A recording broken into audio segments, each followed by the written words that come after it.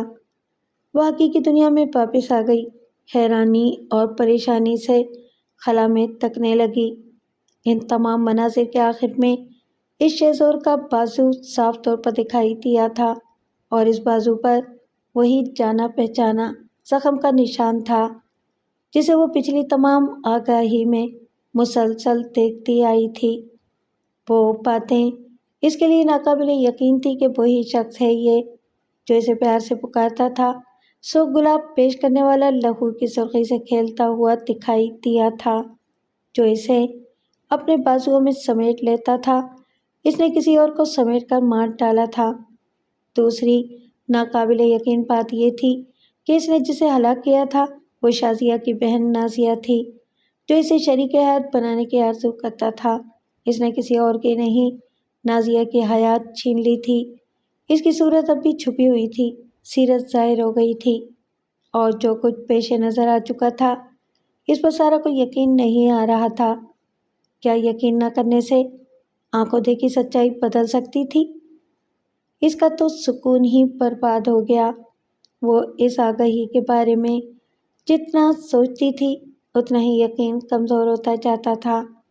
بازو کا وہ مخصوص زخم کسی اور کا نہیں ہو سکتا تھا۔ جب سے اس اجنبی نے اس کے ذہن میں محبت کا رس ٹپکایا تھا، تب سے وہ اس ادھورے وجود کے ایک ایک حصے کو یاد کرتی تھی، اس کے لباس کو، اس کے بازو کے زخم کو اپنے ذہن میں نقش کر چکی تھی۔ وہ شاید دنیا کا پہلا محبوب تھا جسے وہ چہرے سے نہیں اس کے زخم سے پہچانتی تھی۔ زندگی بھی کیا عجیب مذاق کر رہی تھی، ایک محبوب کو قاتل بنا رہی تھی، اور وہ بھی اس کی سہیلی کی بہن کا قاتل۔ یہ حقیقت تو کسی صورت بھی قابل برداشت نہیں تھی۔ ابھی کچھ نہیں بگڑا تھا، ابھی نہ اس نے صورت دیکھی تھی، نہ وہ روبرو ملاقات ہوئی تھی۔ اس کی محبت کے اثرات گہرے نہیں تھے۔ وہ ایک ذرا کوشش کرتی تو اس کے خیال سے اور اس کی طلب سے پاس آ سکتی تھی۔ پھر وہ کوشش کرنے لگی۔ دانائی کا تقاضا یہی تھا کہ وہ آنکھوں دیکھی مکھی نہ نکلے۔ یہ بات یقینی تھی کہ وہ قاتل ہے، اور جہاں کہیں بھی ہے مجرمانہ زندگی گزار رہا ہے۔ اچھا ہے، جہاں بھی ہے وہیں رہے، کبھی روبرو نہ آئے۔ وہ دل ہی دل میں دعائیں مانگتی تھی کہ آگہی کے بہانے بھی دکھائی نہ دے۔ دن گزرنے لگے، راتیں گزرنے لگیں۔ ہر رات وہ خدا کا شکر ادا کرتی تھی کہ آج کا دن بھی خیریت سے گزر گیا ہے۔ ہر صبح اس اندیشے سے دل گھبراتا تھا کہ آج کا دن گزرنے تک کہیں آگہی کا دروازہ نہ کھلے۔ ایک رات وہ ٹی وی کے ایک چینل پر فلم دیکھ رہی تھی۔ اس فلم میں کہانی کی ہیروئن سارا کی طرح الجھی ہوئی تھی۔ اس ہیروئن کا عاشق قانون کے محافظوں سے چھپتا پھرتا تھا اور ہیروئن سے کہتا تھا، میرا ایک ہم شکل بھائی ہے، وہ قاتل اور ڈکیت ہے، پولیس اسے تلاش کرتی رہتی ہے، میں اس خوف سے چھپتا پھرتا ہوں کہ پولیس والے بھائی کے دھوکے میں مجھے گرفتار کر لیں گے۔ وہ ہیروئن ہم شکل بھائیوں کی وجہ سے دھوکہ کھاتی رہتی ہے، کبھی قاتل کو اپنا محبوب سمجھ لیتی ہے اور کبھی محبوب کو قاتل سمجھ کر سہم جاتی ہے۔ اس کہانی کا کلائمیکس یہ تھا کہ کوئی جڑواں ہم شکل بھائی نہیں تھا، وہ ہیرو دوہری زندگی گزار رہا تھا۔ وہ ہیروئن کے سامنے سچا عاشق بن جاتا تھا، پھر اس سے محبت کرنے والی کی لا علمی میں مجرمانہ زندگی گزارتا تھا۔ آخر میں اس کا جھوٹ اور فریب کھل جاتا ہے، عدالت سے اسے سزائے موت کا حکم سنایا جاتا ہے۔ ہیروئن اس سے جیل میں ملنے آتی ہے اور اسے جھوٹا اور دھوکے باز کہتی ہے۔ وہ کہتا ہے، ہاں میں جھوٹا اور فریبی ہوں، لیکن تمہارا دیوانہ ہوں، میں نے تمہیں کبھی دھوکہ نہیں دیا، تمہیں کبھی نقصان نہیں پہنچایا، بے شک مجھ سے نفرت کرو، لیکن جب پھانسی پر چڑھ جاؤں تو یہ سوچ کر معاف کر دینا کہ ایک مجرم کے سینے میں بھی دل ہوتا ہے اور وہ دل کسی کی محبت میں دھڑکتا ہے، پھانسی کے تختے پر بھی یہ دل تمہارے لیے دھڑکتا رہے گا۔ فلم کا آخری سین بہت ہی متاثر کن تھا۔ اس مجرم کی دوہری زندگی پر ترس آتا تھا، لیکن سارا یہ فلم دیکھ کر مزید پریشان ہو گئی۔ یوں لگ رہا تھا جیسے کسی نے اس کی زندگی پر فلم بنا ڈالی ہو، یا پھر وہ فلم اسے آگاہی دے رہی ہے کہ وہ اجنبی محبوب بھی دوہری زندگی گزار رہا ہے۔ تصویر کے ایک رخ پر سچا عاشق ہے اور دوسرے رخ پر ایک مجرم، ایک شفاق قاتل ہے۔ اس دوہری زندگی گزارنے والے اجنبی کا چہرہ سامنے نہیں آیا تھا، لیکن جب بھی وہ سامنے آتا تو اس کے ایک چہرے کے پیچھے دوسرا چہرہ چھپا ہوتا۔ اس دوہرے شخص نے اس کے دماغ میں دوہری سوچیں پیدا کر دی تھیں، یہ سوچیں اس کی الجھن بڑھاتی جا رہی تھیں۔ وہ اس کے خیال سے، اس کے تصور سے فرار حاصل کرنا چاہتی تھی، لیکن کوئی طریقہ سمجھ میں نہیں آ رہا تھا۔ ذہن بری طرح الجھا ہوا تھا۔ ایسی کیفیت میں وہ اٹھی، اپنی گاڑی کی چابیاں اٹھائی اور کسی سے کچھ کہے سنے بغیر کار میں بیٹھ کر چلی گئی۔ وہ کار ڈرائیو کرنے سے کتراتی تھی، ڈرائیور اسے ہر جگہ لے جایا کرتا تھا۔ اس وقت وہ بالکل تنہا رہنا چاہتی تھی، اس لیے تنہا نکل گئی تھی۔ یہ نہیں جانتی تھی کہ کہاں جا رہی ہے، بس فرار حاصل کرنا چاہتی تھی۔ ایسے وقت سمت کا تعین نہیں کیا جاتا، قدم کسی بھی سمت چل پڑتے ہیں۔ اسے بھی جہاں کوئی موڑ دکھائی دیتا مڑ جاتی، اگر کوئی لمبی شاہراہ ہوتی تو بس چلتی ہی چلی جاتی۔ یوں ہی بے سبب بھٹکتے بھٹکتے وہ ایک ایسے علاقے کی طرف نکل گئی جہاں حالات کافی کشیدہ تھے، مختلف سمتوں سے فائرنگ ہو رہی تھی۔ بے گناہ راہگیر ایسی اندھا دھند فائرنگ سے بچنے کے لیے بے تحاشا ادھر سے ادھر بھاگ رہے تھے۔ وہ جیسے خواب سے چونک گئی، اس کی آنکھیں جل رہی تھیں، آنسو گیس فضا میں گردش کر رہی تھی۔ سڑک کے عین وسط میں بسوں کے ناکارہ ٹائروں کو ایک جگہ رکھ کر جلایا گیا تھا، وہاں سے شعلے بھڑک رہے تھے، دور دور تک دھواں پھیل رہا تھا۔ آنکھوں سے بہتے ہوئے پانی کے باعث سارا کے سامنے تمام منظر دھندلا رہا تھا۔ اسے آگے پیچھے جانے والی گاڑیوں کے درمیان رکنا پڑا۔ وہ بوکھلا کر آگے پیچھے دائیں بائیں دیکھنے لگی۔ اندھا دھند ڈرائیونگ اسے ٹریفک کے منجتار میں لے آئی تھی۔ دھندلائی ہوئی آنکھوں کے سامنے لوگ گرتے پڑتے بھاگ رہے تھے۔ وہ فوراً ہی سمجھنا چاہتی تھی کہ کس علاقے میں ہے اور وہ کس طرح وہاں سے بحفاظت نکل سکتی ہے۔ آگے پیچھے رکی ہوئی گاڑیوں سے لوگ نکل نکل کر بھاگ رہے تھے۔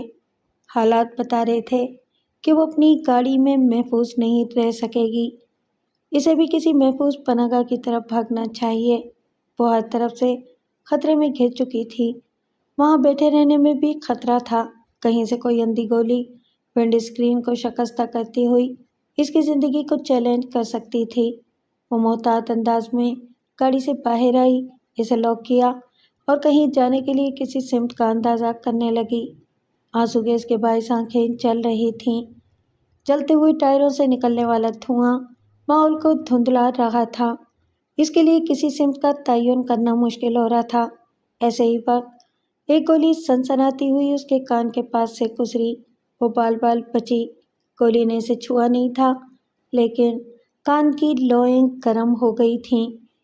سارے بدن میں ایک کپ کپی سی دوڑ گئی تھی۔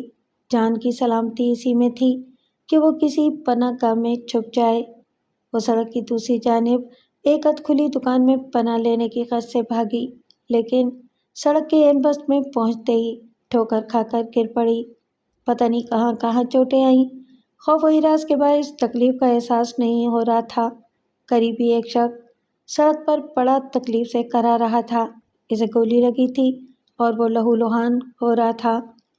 اسے دم توڑتے دیکھ کر وہ اور زیادہ بدحواس ہو گئی۔ زمین پر سے اٹھنا چاہتی تھی۔ اوندھے منہ گرنے کے باعث ہڈیاں پوری طرح دکھ رہی تھیں۔ ایسے ہی وقت دھوئے میں سے ایک ہاتھ نمودار ہوا۔ اس ہاتھ نے اس کے بازو کو تھام کر اپنی طرف کھینچ لیا۔ وہ اس کی طرف کھینچتی چلی گئی۔ اسی لمحے ایک گولی شائن سے موت کی آہٹ دیتے ہوئی گزر گئی۔ اس اجنبی کی بھاری بھرکم آواز سنائی دی، میں تمہیں نہ کھینچتا تو یہ گولی تمہارا مقدر بن جاتی۔ سارا نے سر اٹھا کر دیکھا۔ جلن کے باعث آنکھوں سے مسلسل آنسو بہہ رہے تھے۔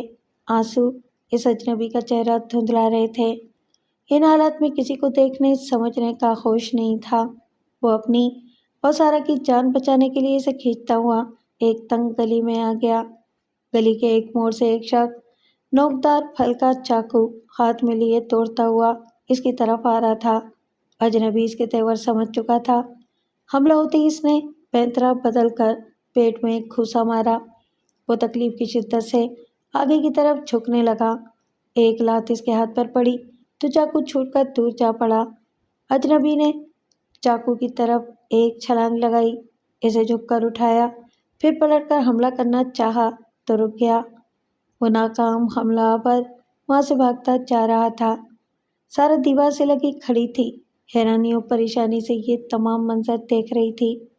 کچھ سمجھ نہیں پا رہی تھی کہ کیا کرے، کہاں جائے، کیسے اس جگہ سے صحیح سلامت نکلے۔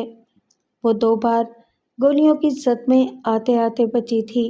اب ایک قدم بھی آگے بڑھانے سے ڈر رہی تھی۔ فی الحال سلامتی اسی میں تھی کہ خود کو اجنبی کے رحم و کرم پر چھوڑ دے۔ ان حالات میں وہ اسی پر بھروسہ کر سکتی تھی، وہی اسے اس جہنم سے نکال سکتا تھا۔ اس نے پاس آ کر اس کی کلائی تھام لی، اسے کھینچتا ہوا دوڑتا ہوا اس گلی سے باہر نکلا۔ ایسے وقت پھر کہیں سے ایک گولی آئی۔ وہ گولی اس اجنبی کے نام تھی۔ دوسروں کو بچانے والے ڈھال بنتے ہیں اور سارے زخم تو ڈھال کو ہی ملتے ہیں۔ گولی اس کے بائیں بازو میں پیوست ہو گئی۔ سارا یوں چیخ پڑی جیسے اب اسے بھی گولی لگنے والی ہو۔ وہ لڑکھڑاتا ہوا واپس گلی میں آ گیا، دیوار کے سہارے کھڑا ہو گیا۔ وہ بڑا جیتار تھا، پھر بھی تکلیف کی شدت سے کرانے لگا، بازو سے خون بہہ رہا تھا۔ وہ پریشان ہو کر بولی، یا خدا، تمہیں تو گولی لگی ہے۔ اس نے کراتے ہوئے ہاں کے انداز میں سر ہلایا، پھر دوسرے ہاتھ سے زخمی بازو کی آستین کو نوچ ڈالا، اسے پھاڑ کر بازو سے الگ کر دیا۔ گولی آر پار ہو جاتی تو ایسی شدید تکلیف نہ ہوتی۔ وہ بازو میں دھس گئی تھی اور جہاں پہنچی تھی وہاں انگارے کی طرح دہک رہی تھی۔ جلن اور تکلیف ناقابل برداشت ہو رہی تھی۔ اس کی تکلیف تو اپنی جگہ تھی، لیکن اس ننگے زخمی بازو کو دیکھ کر سارا کی آنکھیں پھٹی کی پھٹی رہ گئیں۔ جہاں گولی لگی تھی وہیں ذرا اوپر وہی جانے پہچانے زخم کا نشان تھا جو بار بار آگہی کے دوران میں اس کی شناخت بن گیا تھا۔ اس کے ذہن کو ایک زبردست جھٹکا لگا، جسے وہ کل تک آگہی کی آنکھ مچولی میں دیکھتی رہی تھی۔ آج وہ اس کی عین نگاہوں کے سامنے تھا۔ بہت ہی خوبصورت جوان تھا، مردانہ وجاہت کا نمونہ تھا۔ وہ سوچ رہی تھی، کیا یہ وہی ہے جو مجھ سے محبت کا اظہار کرتا رہا ہے؟ ہاں، یہ وہی ہے۔ میں اس زخم کے نشان کو ہرگز نہیں بھول سکتی، اور یہ بھی نہیں بھول سکتی کہ یہ قاتل ہے۔ میں نے اسے قتل کرتے ہوئے دیکھا ہے۔ یہ میرا محبوب ہے یا قاتل؟ وہ بری طرح الجھ رہی تھی اور سوچ رہی تھی، ابھی اس نے میری جان بچائی ہے، یہ میرا محافظ بھی ہے، اور محافظ قاتل نہیں ہوتا، لیکن آگہی بھی تو غلط نہیں ہو سکتی۔ اس نے تکلیف برداشت کرتے ہوئے کہا، مجھے میڈیکل ایڈ کی ضرورت ہے۔ اگر ہاسپٹل نہ پہنچا تو گولی کا زخم پھیل جائے گا۔ وہ ڈگمگاتا ہوا کبھی دیوار کا سہارا لیتا ہوا اسی جگہ آیا جہاں سے وہ دونوں گلی میں داخل ہوئے تھے۔ سارا نے اسے تھام رکھا تھا، لیکن وہ ایسا بھاری بھرکم تھا کہ اسے پوری طرح سہارا نہیں دے سکتی تھی۔ یہی کیا کم تھا کہ اس سے کسی حد تک خوفزدہ ہونے کے باوجود اس کے ساتھ تھی، شاید اس لیے کہ اجنبی نے بھی برے وقت میں اس کا ساتھ دیا تھا۔ وہ گلی سے باہر آ چکے تھے۔ دور دور تک کچھ لوگ زمین پر پڑے کرا رہے تھے۔ ٹائروں سے ابھرتے ہوئے شعلے مدھم پڑ گئے تھے۔ دہشت گردوں نے خوریزی کا رخ کسی دوسری سمت موڑ دیا تھا۔ سارا نے ایک سمت اشارہ کرتے ہوئے کہا، اس طرف میری گاڑی ہے، میں تمہیں ہاسپٹل لے جاؤں گی۔ وہ دونوں وہاں سے آگے بڑھے، تیز قدموں سے چلتے ہوئے کار کے پاس آئے۔ سارا نے پھرتی سے دروازہ کھولا، خود اسٹیئرنگ سیٹ پر آئی۔ وہ دوسری طرف سے برابر والی سیٹ پر آ گیا۔ اس کے لیے تکلیف ناقابل برداشت ہو رہی تھی۔ اس کی درد بھری کرائیں سائرہ کے دل میں اترتی جا رہی تھیں۔ وہ فوراً ہی گاڑی اسٹارٹ کر کے اسے تیزی سے ڈرائیو کرتی چلی گئی۔ تقریباً 15 منٹ کی ڈرائیو کے بعد اس نے ایک ہاسپٹل کے سامنے گاڑی روکی۔ اس زخمی کی حالت بدتر ہو رہی تھی۔ اس کے بازو میں وہ گولی انگارے کی طرح دہک رہی تھی۔ سارا نے گاڑی سے باہر آ کر اس کی طرف کا دروازہ کھولا، پھر اسے سہارا دے کر ہاسپٹل کے ایمرجنسی وارڈ میں لے آئی۔ وہاں کچھ اور زخمی بھی پہنچائے گئے تھے۔ ان کے رشتہ داروں کی بھیڑ لگی ہوئی تھی۔ پولیس والے بھی موجود تھے۔ 3 ڈاکٹر تھے جو باری باری تمام زخمیوں کو اٹینڈ کر رہے تھے۔ ایک ڈاکٹر نے اسے اٹینڈ کیا۔ اس کے بازو کے زخم کو دیکھتے ہوئے وارڈ بوائز کو حکم دیا، اسے فوراً آپریشن تھیٹر لے چلو۔ اس کے حکم کی تعمیل ہونے لگی۔ سارا کو اطمینان ہوا، اجنبی نے اسے گولیوں کی بوچھار سے بچایا تھا۔ وہ اسے بروقت طبی امداد کے لیے لے آئی تھی۔ یہ محض احسان کا بدلہ تھا۔ اسے قاتل کی حیثیت سے پہچاننے کے باوجود وہ اسے بچا رہی تھی۔ وہ وہیں وزیٹرز کے ساتھ بیٹھ گئی۔ آپریشن شروع ہو گیا تھا۔ اس نے گھر فون کیا۔ ماں نے اس کی آواز سنتے ہی پریشان ہو کر پوچھا، سارا کہاں ہو؟ کہاں ہو تم؟ شہر کے حالات اتنے خراب ہیں اور تم یوں ہی کسی کو بتائے بغیر اکیلی کیسے چلی گئی؟ ممی، میں خیریت سے ہوں، آپ پریشان نہ ہوں۔ میں نے ایک زخمی کو ہاسپٹل پہنچایا ہے، اس کا ٹریٹمنٹ ہوتے ہی چلی آؤں گی۔ تم نے اسے ہاسپٹل پہنچا کر اچھا کیا، لیکن اب مزید وہاں نہ ٹھہرو، اس کا ٹریٹمنٹ ہوتا رہے گا، تم فوراً چلی آؤ۔ آپ کیسی باتیں کر رہی ہیں ممی؟ اس نے میری جان بچائی ہے، یہاں میں اسے تنہا چھوڑ کر کیسے جا سکتی ہوں؟ اس کے ہوش میں آنے کے بعد میں اس کے رشتہ داروں کو اطلاع دے کر آؤں گی۔ تم ہو بہت ضدی، ٹھیک ہے، اپنا خیال رکھو اور جلد سے جلد آنے کی کوشش کرو۔ اس نے ماں کو مطمئن کر کے فون بند کر دیا۔ وہ وہاں سے ابھی جانا نہیں چاہتی تھی، پہلے اس اجنبی کی حقیقت جاننا چاہتی تھی۔ اس تجسس کو ختم کرنا چاہتی تھی کہ وہ کون ہے، کیا کرتا ہے، کیوں اس کو آگہی میں آتا رہتا ہے، اس کی زندگی سے اس کا کیا تعلق ہے۔ اور یہ بات بھی دماغ میں چبھ رہی تھی کہ واقعی اس نے کسی کا قتل کیا ہے، کیا وہ قاتل ہے؟ بہت سے سوالات تھے جن کے جواب وہ حاصل کرنا چاہتی تھی۔ 2 گھنٹے گزر گئے۔ آپریشن کے بعد وہ اجنبی بے ہوش پڑا ہوا تھا۔ جب ہوش آیا تو اس نے نرس سے پوچھا، جو لڑکی مجھے یہاں لائی تھی وہ کہاں ہے؟ نرس نے جواب دیا، وہ وزیٹرز روم میں ہیں، آپ کے ہوش میں آنے کا انتظار کر رہی ہیں، کیا آپ ان سے ملنا چاہیں گے؟ ہاں ضرور، کیا آپ انہیں بلانے کی زحمت گوارا کریں گی؟ وہ بولی مسکراتے ہوئے سائرہ سے، مس، آپ کے وہ ہوش میں آ گئے ہیں اور آپ کو یاد کر رہے ہیں۔ نرس نے آپ کے وہ کہہ کر جیسے سارا کے دل میں چٹکی لی۔ وہ بری طرح چھینپ گئی۔ اس سے نظریں چراتے ہوئے وارڈ میں اس کے پاس آئی۔ اس نے پوچھا، تم اب تک یہیں ہو؟ تمہارے گھر والے پریشان ہوں گے۔ وہ ذرا محتاط سی ہو کر بیٹھتے ہوئے بولی، تم میری فکر نہ کرو، میں گھر والوں کو اپنی خیریت سے آگاہ کر چکی ہوں۔ وہ احسان مندی سے بولا، میرا اندازہ ہے کئی گھنٹے گزر چکے ہوں گے اور تم اب تک میری خاطر یہاں موجود ہو، جبکہ شہر کے حالات بہت خراب ہیں۔ وہ ذرا ہچکچاتے ہوئے بولی، میں تم سے کچھ پوچھنا چاہتی ہوں۔ اس نے کہا، ہاں ضرور پوچھو، کیا بات ہے؟ وہ پہلی ملاقات تھی، آگہی کے حوالے سے کوئی بات پوچھتے ہوئے ہچکچاہٹ سی ہونے لگی۔ اس نے پہلا سوال کیوں ہی کیا، تم کون ہو اور کیا کرتے ہو؟ اس نے مسکرا کر کہا، معلوم ہوتا ہے تم کوئی ایک بات نہیں پوچھو گی، باقاعدہ انٹرویو لوگی۔ یہی سمجھ لو۔ میں معلوم کرنا چاہتی ہوں کہ تمہارا تعلق کس پیشے سے ہے۔ کیا میں پوچھ سکتا ہوں کہ تمہیں میرے روزگار سے کیوں دلچسپی ہے؟ مرد کی حیثیت اس کے روزگار سے ہی پہچانی جاتی ہے۔ میری ایک چھوٹی سی فیکٹری ہے، وہاں ضروریات زندگی سے متعلق پلاسٹک کا سامان تیار کیا جاتا ہے۔ کیا تمہارا کوئی ہم شکل بھائی ہے؟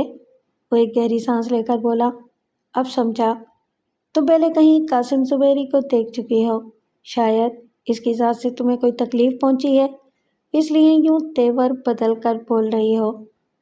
اس نے تکلیف سے زخمی بازو کو سہلاتے ہوئے کہا، کیا مصیبت ہے، اس کمبخت کی وجہ سے مجھے پریشانیاں اٹھانی پڑتی ہیں۔ وہ خشک لہجے میں بولی، میں نے ایسی ایک فلم دیکھی ہے جس میں دو ہم شکل بھائی ہوتے ہیں، ان میں ایک شریف ہوتا ہے اور دوسرا بدمعاش۔ وہ اسے حیرانی سے دیکھتے ہوئے بولا، او مائی گاڈ، کیا واقعی تم نے ایسی کوئی فلم دیکھی ہے؟ حیران کیوں ہو، کیا تم نے نہیں دیکھی ہے؟ وہ انکار میں سر ہلا کر بولا، نہیں، اگر ایسی کوئی فلم بن چکی ہے تو مجھے ضرور دیکھنا چاہیے۔ کیا اس فلم میں بھی جڑواں بھائی ہیں؟ کیا اس میں بھی ایک بھائی پرامن شہری ہے اور دوسرے کو مجرم دکھایا گیا ہے؟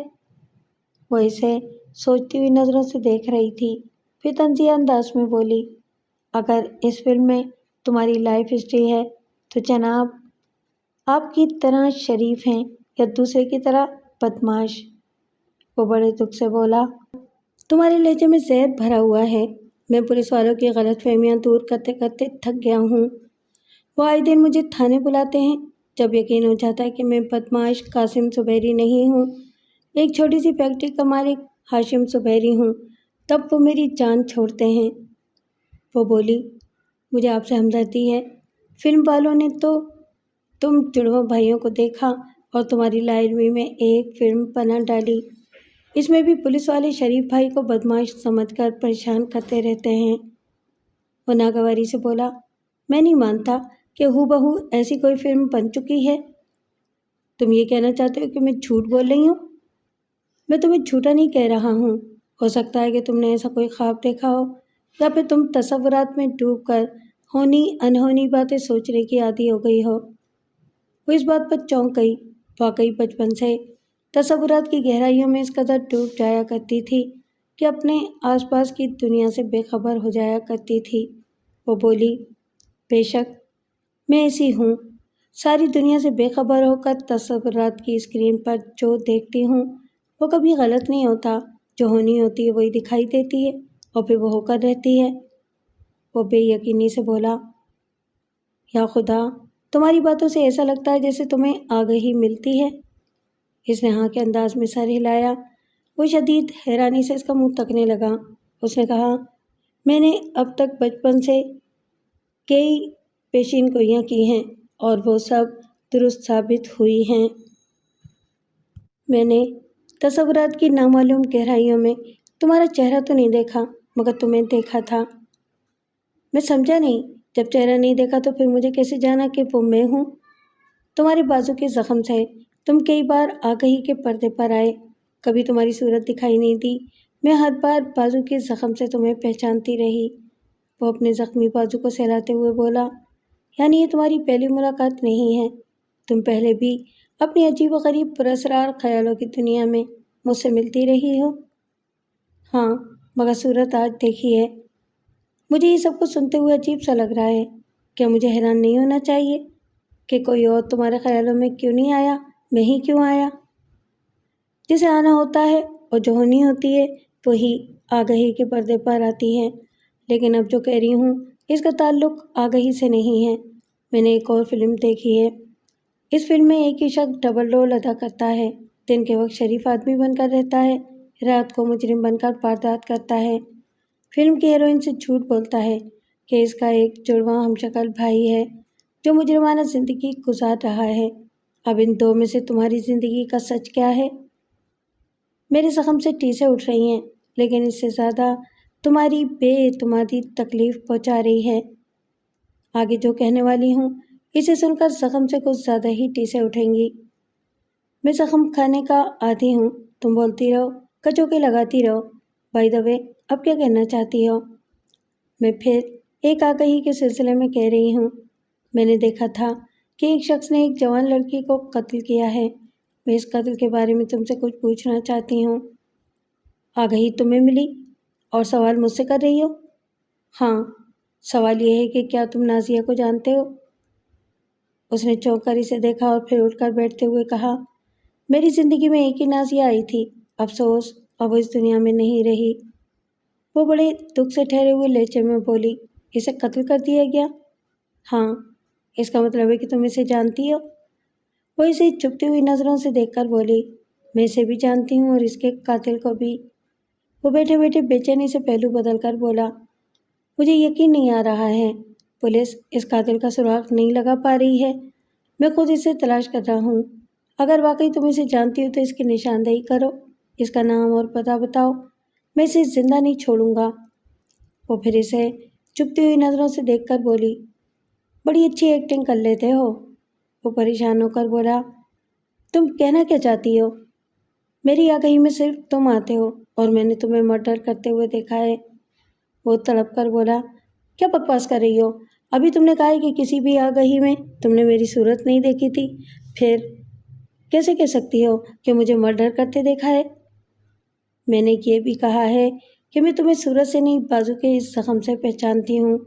جب تم اسے ہلاک کر رہے تھے تب میں نے تمہارے اس زخم کو واضح طور پر دیکھا تھا۔ وہ تائید میں سر ہلا کر بولا، یقیناً دیکھا ہوگا، لیکن وہ میرا بازو اور میرے زخم کا نشان نہیں تھا۔ یقین کرو، میں قتل کے پہلے دن سے اس پر شبہ کر رہا ہوں اور جگہ جگہ اسے تلاش کر رہا ہوں، لیکن وہ اسی شہر میں رہنے کے باوجود میرا سامنا نہیں کر رہا ہے۔ تم پھر وہی جڑواں بھائیوں کا قصہ سنا رہے ہو، اپنا جرم اس بھائی پر ڈال رہے ہو جس کا کوئی وجود نہیں ہے۔ تمہاری طرح پولیس والوں نے بھی مجھ پر شبہ کیا۔ تمہیں اس وقت تک اپنی بے گناہی ثابت نہ کر سکوں گا جب تک قاسم زبیری خود حاضر ہو کر اقبال جرم نہ کرے۔ وجود ہوگا تو حاضر ہوگا نا؟ اس نے ایک ذرا غصے سے اسے دیکھا، پھر کہا، ہاں نہیں ہے اس کا وجود، جاؤ میرے خلاف رپورٹ درج کراؤ۔ یہ ثابت کر سکتی ہو تو کرو کہ میں نے ہی تمہاری سہیلی کی بہن کو قتل کیا ہے۔ تمہاری بڑی مہربانی ہوگی، مگر ابھی تم یہاں سے چلی جاؤ۔ وہ اس کی طرف سے منہ پھیر کر لیٹ گیا۔ سارا کو ایسے لگ رہا تھا جیسے چور نظریں چرا رہا ہو۔ وہ آنکھوں دیکھی حقیقت کو جھٹلا کر اسے ہمدردی نہیں کر سکتی تھی، اور حقیقت یہ تھی کہ اس کی آگہی ہمیشہ درست ثابت ہوا کرتی تھی۔ اس نے منہ پھیرا تو وہ بھی منہ پھیر کر وہاں سے چلی گئی۔ منہ پھیر لینے سے دل نہیں پھرتا۔ ایک عرصے تک آگہی کی بھول بھلیوں میں اس کی صورت دیکھنے کو ترستی رہی تھی۔ صورت تو ایسی تھی کہ سیدھی دل میں اتر گئی تھی، مگر سیرت مشکوک تھی۔ اب یہی ایک بات دل میں گھر کر رہی تھی کہ خدا کرے اس کا کوئی جڑواں بھائی ہو اور وہی قاتل ہو، اور آگہی کے راستے آنے والا محبوب ہر طرح کے جرائم سے پاک ہو۔ وین مخصوص راستوں سے اور مخصوص رفتار سے پکنک اسپاٹ کی طرف رواں تواں تھی۔ تمام لڑکے لڑکیاں ہنستے بولتے گاتے بجاتے ہوئے سفر سے لطف اندوز ہو رہے تھے۔ سارا کی نظریں گاڑی کے باہر بھاگتے دوڑتے مناظر پر تھیں۔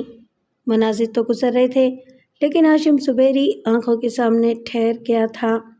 وہ سوتے جاگتے اس کے خوابوں اور خیالوں میں آنے لگا۔ عجیب بات یہ تھی کہ آخری ملاقات کے بعد نہ تو اس سے دوبارہ سامنا ہوا تھا اور نہ ہی اس کے سلسلے میں کوئی آگاہی مل رہی تھی، اور ایسا ہونے کے سبب وہ دن رات بے چینی میں مبتلا رہنے لگی تھی۔ صبح و شام یہی آس رہتی تھی کہ اب تب میں وہ آگہی کی پراسرار دنیا میں آنے ہی والا ہے۔ کسی کو چشم تصور سے دیکھ لینا ایک عام سی بات ہے، خیالی دنیا میں رہ کر خیالی واقعات کے تانے پانے بننا بھی آسان ہے۔ سارا نے کئی بار کوششیں کی، بار بار بند آنکھوں کے پیچھے اپنے محبوب کو پکارا۔ وہ تصور میں تو آتا تھا، مگر آگہی کے دریچے سے جھانک کر یہ نہیں کہتا تھا کہ پھر کب اس کی زندگی میں آئے گا۔ بڑی بے چینی تھی۔ اس پکنک بس میں تمام طلباء و طالبات ہنستے بولتے خوب انجوائے کرتے جا رہے تھے۔ ایک وہی تھی جو ذہنی اضطراب میں مبتلا تھی۔ پھر اچانک ہی ایسا ہوا کہ وہ ایک دم ہی خود سے غافل ہو گئی، پلک جھپکتے ہی آگہی کی پراسرار نگری میں پہنچ گئی۔ لیکن اس بار معاملہ ہی کچھ اور تھا۔ جس کی شدت سے آرزو تھی وہ پلٹ کر نہیں آیا، کوئی اور آ گیا۔ وہ اپنی عزیز سہیلی شازیہ کے منگیتر احمر کو دیکھ رہی تھی۔ وہ ایک ڈاک بنگلے کے باہر چند افراد کے درمیان گھرا ہوا تھا۔ پتہ نہیں وہ کون لوگ تھے، اس سے ہاتھا پائی کر رہے تھے۔ اچانک منظر تبدیل ہو گیا۔ اس نے دیکھا احمر زخمی ہو کر گر پڑا تھا اور وہ لوگ اسے اٹھا کر ایک گہری کھائی میں پھینک رہے تھے۔ وہ خیالات سے چونک گئی، پریشان ہو کر اپنے ارد گرد دیکھنے لگی۔ تب اسے خیال آیا کہ وہ طلباء و طالبات کے ساتھ پکنک پر جا رہی ہے۔ شازیہ ساتھ والی سیٹ پر بیٹھی تھی۔ اس نے ابھی ابھی جو مناظر دیکھے تھے، جو المیہ نظروں سے گزرا تھا، وہ شازیہ سے تعلق رکھتا تھا۔ وہ اسے بتانا چاہتی تھی، لیکن ہچکچاہٹ یہ تھی کہ ابھی 3 ہفتے پہلے اس کی بہن نازیہ کا مرڈر ہوا تھا۔ اب اس کے منگیتر کے ہونے والے مرڈر کی پیش گوئی کرنا مناسب نہیں لگ رہا تھا۔ ویسے پیش آنے والے خطرات سے کسی کو آگاہ نہ کرنا بھی سراسر نادانی ہوتی۔ اگر پہلے سے کسی حادثے کی اطلاع مل جائے تو کوئی بھی حفاظتی تدابیر اختیار کر سکتا ہے۔ اگر وہ اطلاع نہ دیتی تو اس کا ضمیر اسے ملامت کرتا رہتا۔ اس نے سر گھما کر پاس بیٹھی ہوئی شازیہ کو دیکھا۔ وہ اپنی سیٹ پر سے اٹھ کر طلباء و طالبات کو ناچ گاتے دیکھ رہی تھی، خوش ہو رہی تھی۔ بہن کی موت کے بعد سارا اسے پہلی بار اس طرح خوش ہوتے دیکھ رہی تھی۔ کسی ہنسنے والے کو رلانا بہت بری بات ہے اور ظلم ہے۔ وہ کیا کرے کیا نہ کرے، اسی تذبذب میں اس نے شازیہ کا ہاتھ دھیرے سے دبایا۔ وہ اس کی طرف متوجہ ہوئی۔ اس نے کہا، میں کچھ کہنا چاہتی ہوں۔ شازیہ اسے اداس دیکھ کر بولی، کیا بات ہے؟ Any thing serious? وہ اس کا ہاتھ اپنے ہاتھ میں لے کر بولی، میں نے کچھ لمحے پہلے احمر کو کسی مصیبت سے دوچار ہوتے دیکھا ہے۔ اس نے ناگواری سے پوچھا، کیا آگہی؟ اس نے ہاں کے انداز میں سر ہلایا۔ وہ ہاتھ نچا کر بولی، کہاں دیکھا ہے؟ کب دیکھا ہے؟ احمر تو ادھر دوستوں کے ساتھ ڈانس کر رہا ہے۔ وہ میں تمہیں کیسے سمجھاؤں؟ تمہیں تو پتہ ہے کہ مجھے آئندہ پیش آنے والی باتوں کا علم پہلے سے ہو جاتا ہے۔ وہ طنزی انداز میں مسکراتے ہوئے بولی، تم پہلے بھی ایسی بیتوکی باتیں کر چکی ہو۔ میں بیتوکی باتیں نہیں کرتی ہوں۔ یاد ہے میں نے پروفیسر کے بارے میں کیا کہا تھا؟ یاد ہے، اتفاقاً پروفیسر کی موت واقع ہو گئی، تو اس کا مطلب یہ نہیں کہ تم کوئی پہنچی ہوئی بزرگ ہستی ہو اور تمہیں پہلے سے الہام ہو جاتا ہے۔ الہام نہیں ہوتا، آگہی ملتی ہے۔ شاید اسے الہام بھی کہتے ہوں، لیکن ہونے والا کوئی واقعہ ہو بہو میری آنکھوں کے سامنے آ جاتا ہے۔ میں نے ابھی دیکھا ہے، کچھ لوگوں نے احمر کو زخمی کیا تھا اور ایک ڈاک بنگلے کے پیچھے اسے گہری کھائی میں پھینک دیا تھا۔ وہ مر چکا ہے۔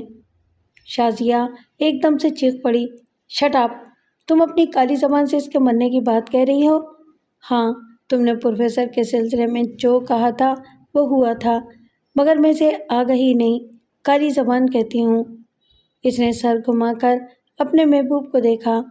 وہ دوسرے طلباء کے ساتھ تالیاں بجا بجا کر ناچ گانے میں مصروف تھا۔ گیت تھے، موسیقی تھی، قہقہے تھے۔ وہ زندگی کا بھرپور لطف اٹھا رہا تھا۔ ایسے میں سارا اس کی موت کی بات کر رہی تھی۔ شازیہ نے ناگواری سے کہا، تمہاری زندگی میں کوئی چاہنے والا نہیں آیا، تم اسے کیوں جلتی ہو؟ کیوں میرے احمر کے مرنے کی باتیں کر رہی ہو؟ جانتی ہو اس وقت مجھے تم پر کتنا غصہ آ رہا ہے؟ پلیز شازیہ، مجھے غلط نہ سمجھو، میری بات کا یقین کرو یا نہ کرو، بس میری ایک بات سن لو، آج یا کل میں احمر کو کسی ڈاک بنگلے کی طرف جانے نہ دو۔ وہ سارا کو سوچتی ہوئی نظروں سے دیکھنے لگی۔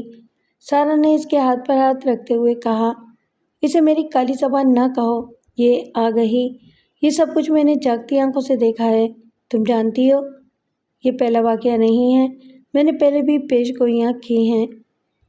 میں نے تمہاری ان پیش گوئیوں پر کبھی یقین نہیں کیا۔ یہ کہتے ہی وہ کھڑی ہو گئی، اپنے دونوں ہاتھ پھیلا کر سب کو چپ کراتے ہوئے بولی، فرینڈز سائلنس پلیز۔ ایک تازہ خبر ہے، ابھی ابھی ہماری عزیز دوست سارہ صاحبہ نے ایک پیش گوئی کی ہے۔ ان کا کہنا ہے کہ میرا احمر کسی حادثے کا شکار ہونے والا ہے اور اس کی جان کو خطرہ ہے۔ کچھ لڑکے لڑکیوں نے زبردست کہا لگایا۔ احمر بھی وہیں موجود تھا، اس نے بھی ہنستے ہوئے کہا، ہاں دوستو، مجھے خطرہ ہے، میری شامت آنے والی ہے، اس لیے خوشی میں ناچ رہا ہوں، گا رہا ہوں۔ پھر کہے بلند ہوئے، سبھی سارہ کی جانب مذاق خیز انداز میں دیکھنے لگے۔ وہ اپنے ماتھے پر ہاتھ رکھ کے پریشانی کے عالم میں بیٹھی ہوئی تھی۔ ان میں سے ایک لڑکے نے کھڑے ہو کر سنجیدگی سے کہا، دیکھو، ہمیں سارہ کی اس پیش گوئی کو سنجیدگی سے سمجھنا چاہیے۔ اس سے پہلے بھی ہم نے اس کی پیش گوئی کو نظر انداز کیا تھا، لیکن وہ سچ ثابت ہوئی تھی۔ چند لڑکے لڑکیوں نے اس سے اتفاق کیا، لیکن بیشتر نے یہ بات ہنسی مذاق میں اڑا دی تھی۔ سارہ جانتی تھی کہ اس کی بات کو یوں ہی مذاق میں اڑا دیا جاتا ہے، پھر بھی وہ احمر کے بارے میں پیش گوئی کر کے اپنا فرض ادا کر چکی تھی۔ وہ خلا میں تکنے لگی، سوچنے لگی، کیا یہ اچھا ہوتا وہ آگہی کے پردے پر شازیہ کے محبوب کو نہ دیکھتی، اپنے محبوب کو دیکھ لیتی۔ کچھ تو معلوم ہوتا کہ وہ کہاں ہے اور آئندہ کس انداز میں اس کے سامنے آئے گا۔ آگہی ایک قدرتی عطیہ ہے، وہ قدرتی معاملات کو سمجھ نہیں سکتی تھی کہ اس کا محبوب کہاں گم ہو گیا ہے اور اس کی جگہ اس نے خواہ احمر کو کیوں دیکھا ہے۔